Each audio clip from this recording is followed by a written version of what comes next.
Hi friends, அனைவருக்கும் வணக்கம். எல்லாருக்கும் வீடு கட்டணும்னு ஒரு கனவு இருக்கும். அதுவும் பார்த்தீங்கன்னாக்கா அரசாங்கம் கொடுக்க ஒரு மானியத்துடன் கூடிய வீடு கட்டுவது எப்படின்றது தான் பார்க்க போகிறீங்க. அரசாங்கம் வந்து பார்த்திங்கன்னா ஏழை எளிய மக்களுக்கு வந்து பார்த்திங்கனாக்கா 3 லட்ச ரூபா வரைக்கும் வந்து பார்த்திங்கனாக்கா இலவசமாக கொடுக்குறாங்க வீடு கட்டுவதற்கு.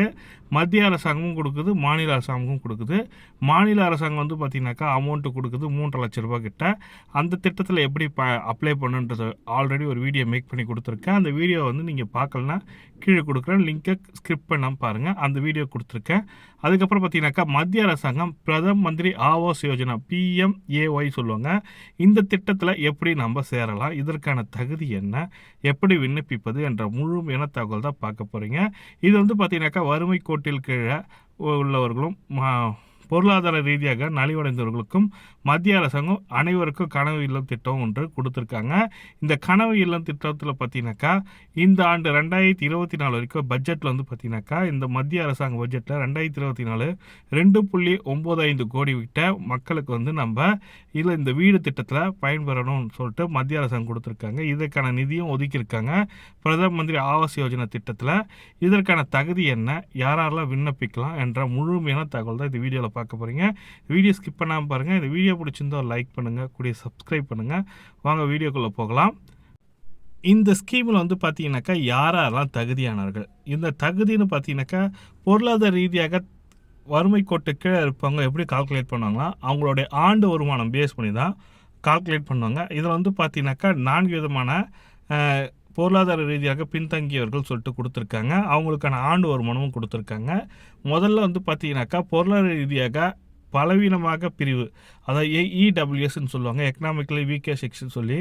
அவங்க வந்து பார்த்தீங்கன்னாக்கா ஆண்டுக்கு 1 லட்சம் முறை 3 லட்சம் வரை ஆண்டு வருமானம் கொண்ட குடும்பங்கள் மட்டும் இந்த திட்டத்தில் சேரலாம். அதுக்கப்புறம் பார்த்தீங்கன்னாக்கா குறைந்த வருமான வகை LIG சொல்லி கொடுத்துருக்காங்க. ஆண்டுக்கு 3 லட்சம் முதல் 6 லட்சம் இவற்றுக்கு இடையில் உள்ள குடும்பங்கள் வந்து பார்த்தீங்கன்னாக்கா LIG சொல்லுவாங்க. நடுத்தர வருமான வகை சொல்லி MIG1ன்னு சொல்லி கொடுத்துருக்காங்க. ஆண்டு வருமானம் 6 லட்சம் முதல் 12 லட்சம் வரை கிழக்கிலேயே உள்ள குடும்பங்கள் சொல்லி கொடுத்துருக்காங்க. ஆண்டு வருமானம் பார்த்தீங்கன்னாக்கா 6 லட்சத்துலேருந்து 12 லட்சம். இது வந்து MIG1ல் நம்ம மேக்ஸிமம் நிறைய பேர் வருவாங்க.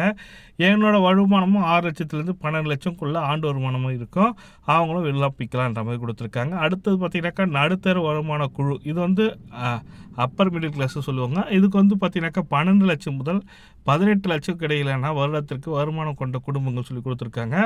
இவங்களும் வந்து விண்ணப்பிக்கலாம். இதில் வந்து பார்த்தீங்கன்னாக்கா இதுதான் தகுதின்னு சொல்லிட்டு மத்திய அரசாங்கம் ஒரு வரையறை செஞ்சுருக்காங்க. இந்த தகுதி உடையவர்கள் வந்து பார்த்தீங்கன்னாக்கா 12 லட்சம் 3 லட்சம் 6 லட்சம் இப்படி கொடுத்துருக்காங்களா சார், எங்களுக்கு கிடைக்குமானா கண்டிப்பாக கிடைக்கும். அதுக்கடுத்து பார்த்தீங்கன்னாக்கா அதிகபட்ச வீட்டு கடன் கொடை எப்படி கொடுப்பாங்க, LIG EWS LIG MI1 MI2 எப்படி கடன் பெறலாம், எவ்வளோ அமௌண்ட்டு கொடுப்பாங்க. அதிகபட்ச வீடு கடன் தொகை பார்த்தீங்கன்னாக்கா 3 லட்சம் வரை எக்கனாமிக்கல் வீக்கர் செக்ஷனுக்கு வந்து பார்த்தீங்கன்னாக்கா 3 லட்சம் வரை உள்ள ஆண்டு வருமானம். வட்டி வந்து பார்த்தீங்கன்னாக்கா 6.50%. அதிகபட்ச வட்டி மானிய தொகை வந்து பார்த்தீங்கன்னாக்கா 2,67,280 ரூபா கொடுக்குறாங்க. அதிகபட்ச சதுர வீடு கட்ட வேண்டிய பகுதி பார்த்தீங்கன்னாக்கா 30 சதுர மீட்டர் கொடுத்துருக்காங்க. இதில் இருக்கவங்க நம்ம விண்ணப்பிக்க முடியும். அதுக்கப்புறம் பார்த்தீங்கன்னாக்கா LIGயில் வந்து பார்த்தீங்கன்னாக்கா 3 முதல் 6 லட்சம் வரை உள்ளவர்களுக்கு 6.5% வட்டியில் 2,67,280 ரூபா, அதே சேம் அமௌண்ட்டு தான்.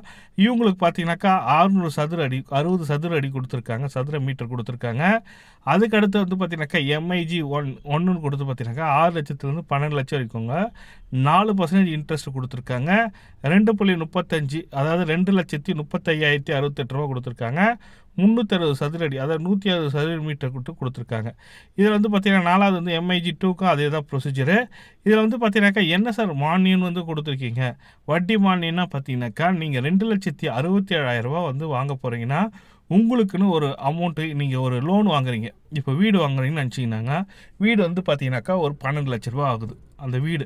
அந்த 12 லட்ச ரூபா நீங்கள் வாங்குறீங்க பேங்க்கில், 12 லட்ச ரூபாய்க்கு உங்களுக்கு 10 லட்ச ரூபா லோனு கொடுத்துட்றாங்க. மீதி இருக்கிற 2 லட்சத்தையும் நீங்கள் கட்டிடுறீங்க. இந்த 10 லட்ச ரூபா லோனுக்கு வந்து பார்த்தீங்கன்னாக்கா மாதம் EMI போடுவாங்க.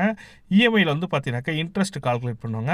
அந்த இன்ட்ரெஸ்ட் வந்து பார்த்தீங்கன்னாக்கா 2,67,000 ரூபா அதிகபட்சம் வந்து கொடுத்தீங்கன்னாக்கா உங்கள் இன்ட்ரெஸ்ட்லேருந்து கழிப்பாங்க. உங்கள் பிரின்சிபல் அமௌண்ட்லேருந்து கிடைக்க மாட்டாங்க, நீங்கள் வாங்குகிற கடன்லேருந்து கிடைக்க மாட்டாங்க.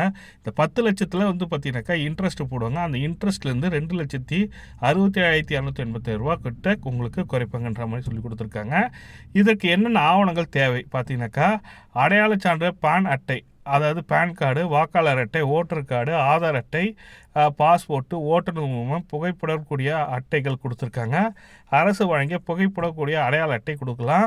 முகவரி சான்று, அட்ரஸ் ப்ரூஃப் கொடுப்பாங்க. வருவாய் சான்றிதழ், இன்கம் லெட்டர் கேட்டிருக்காங்க. கடைசி 6 மாதத்துக்கான வங்கி கணக்கு அறிக்கை, சேலரி ஸ்டேட்மெண்ட் வந்து கேட்டிருக்காங்க. அதுக்கப்புறம் ப்ராப்பர்ட்டி டீட்டெயில் வந்து நீங்கள் என்ன ப்ராப்பர்ட்டி வாங்கியிருக்கீங்களோ அது ரெஜிஸ்ட்ரேஷன் பண்ணதுக்கான டீட்டெயிலு, எவ்வளோ லோன் வாங்கியிருக்கீங்க என்னன்றதை கேட்டிருக்காங்க.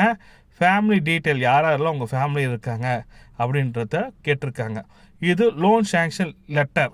உங்களுக்கு இந்த லோனில் தான் நீங்கள் இந்த 2.67 லட்சத்தை வந்து நம்ம மானியமாக பெற முடியும். 2,67,280 ரூபா வந்து பார்த்தீங்கன்னாக்கா உங்களை வட்டியிலேருந்து தான் கழிப்பாங்கன்றது தான் இந்த டீட்டெயிலாக கொடுத்துருக்காங்க. இந்த 2,67,280 ரூபா வந்து பார்த்தீங்கன்னாக்கா நீங்கள் வாங்க போகிற 10 லட்ச ரூபா கடனுக்கு, ஒரு எக்ஸாம்பிளுக்காக சொல்கிறேன், வாங்க போகிற 10 லட்ச ரூபா கடனுக்கு ஒரு 5 வருஷத்தில் கட்டுறீங்கனாக்கா அதுக்கான வட்டி எவ்வளோ வருதோ அந்த வட்டியிலேருந்து 2,67,280 ரூபா கடைசியாக கழிப்பாங்க. இதான் அனைத்து வங்கிகளும் சொல்லுகின்ற ஒரு காரணம் சொல்லி கொடுத்துருக்காங்க. சார் அப்போ நான் இப்போ வாங்கினா 10 லட்சம் வாங்கினா 2.5 லட்சம், இப்போ 2.67 லட்சம் கழிச்சுட்டு மீதி வந்து நான் வந்து 7.5 லட்சம் கட்டினா போதுமா சார் கேட்டிங்கன்னா கண்டிப்பாக கிடையாது. நீங்கள் கட்ட வேண்டியது 10 லட்சத்தை கட்டி தான் ஆகணும். அந்த 10 லட்சத்துக்கான வட்டியை மட்டும் தான் கழிப்பாங்க மத்திய அரசாங்கம். மற்றபடி வேறு எந்த அமௌண்ட்டும் கழிக்க மாட்டாங்க. உங்களுக்கு வரக்கூடிய மானியம் வந்து பார்த்திங்கன்னா எதுலேருந்து வரப்போகுதுன்னா அந்த வட்டி, அவங்க வங்கி கணக்கில் கோர்ற வட்டியை வந்து இந்த 2,67,280 ரூபா வந்து கழிச்சிடுவாங்கன்ற மாதிரி சொல்லி கொடுத்துருக்காங்க. இதுதான் அந்த தகவல் தான் கொடுத்துருக்காங்க. இந்த டாக்குமெண்ட்லாம் தேவைன்னு சொல்லி கொடுத்துருக்காங்க. இதற்கு விண்ணப்பிக்கணும்னு நினைக்கிறவங்க தனிநபர்கள் ஆன்லைன் விண்ணப்பத்திற்க திட்ட அதிகாரப்பூர்வ இணையத்தை அணுகும் சொல்லி கொடுத்துருக்காங்க. நீங்கள் வீடு வாங்கணும்னு நினச்சிங்கனாக்கா, ப்ரைவேட்டில் வாங்குறீங்களோ கவர்மெண்ட்டில் வாங்குறீங்களோ, இந்த ஸ்கீமில் எலிஜிபிளாக இருந்தீங்கன்னாக்கா கண்டிப்பாக அவங்களே அப்ளை பண்ணி கொடுத்துருவாங்க. அப்படி இல்லை சார், நான் ஆல்ரெடி வீடு வாங்கிட்டேன் சார், நான் இப்போ போய் இதுக்கு அப்ளை பண்ண முடியுமா சார்னா, நீங்கள் வீடு வாங்கியிருந்தாலும் நீங்கள் லோன் கட்டிகிட்டு இருக்கீங்கன்னாக்கா கண்டிப்பாக விண்ணப்பிக்க முடியும். இதற்கு விண்ணப்பிப்பது நீங்கள் ஆன்லைன் மூலமாக விண்ணப்பிக்கலாம். அப்படி இல்லைன்னா காமன் சர்வீஸ் சென்டர்னு சொல்லிட்டு இருக்குது, நீங்கள் அங்கே போயும் விண்ணப்பிக்கலாம். அதாவது சிஎஸ்சி சொல்லுவாங்க, மத்திய அரசாங்கம் நடத்தக்கூடிய இ-சேவை மையம் தான் இது. காமன் சர்வீஸ் சென்டரில் போய்ட்டு ஒரு 30 ரூபா இல்லை 50 ரூபா அதிகபட்சம் நீங்கள் அப்ளை பண்ணுறதுக்கு.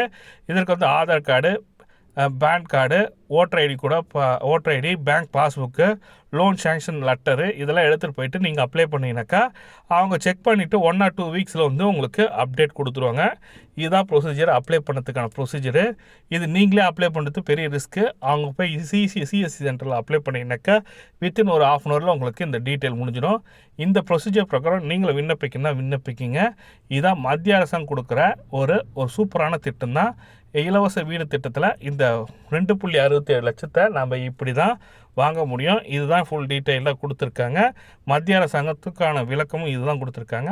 இந்த டீட்டெயில் பிடிச்சிருந்தால் லைக் பண்ணுங்கள், மேலும் தகவலை கமெண்ட்டில் சொல்லுங்கள். தேங்க்யூ.